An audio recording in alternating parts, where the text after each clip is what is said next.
सुनबाई चहा घेऊन ये ग. चहा घेऊन ये म्हणलं तर आली नाही. कुठं गेली आहे बाई ना? कुठे गेली आहे सुनबाई? तर मी नाही, राडा तर पडलाय तसाच.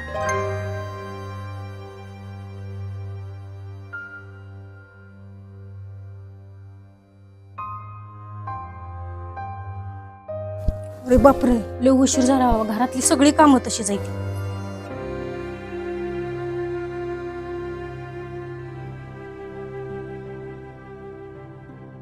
आत्या, घरातली सगळी कामं तुम्ही केली, मला उठवलास तर मी केली असती.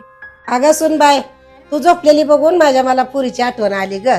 मग त्याच ठिकाणी माझी पोरगी असती तर मी तिला उठवलं असतं का?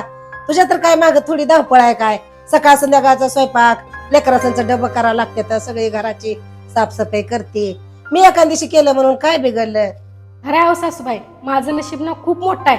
प्रत्येक मुलीच्या आयुष्यात असं सुख असते की नाही ते मला माहित नाही. मला सुद्धा ना सासूबाई लग्नाच्या अगोदर खूप भीती वाटत होती, मला सासर कसं मिळेल कसं नाही. पण खरं सांगू सासूबाई, मला ना आज कळालं की मला सासूच्या रूपात माझी आईच मिळाली. हो बाळा, प्रत्येक सासूला कळलं पाहिजे की आपल्या घरला आपण सून आणतो तर ती सून नसून आपली लेकच असते.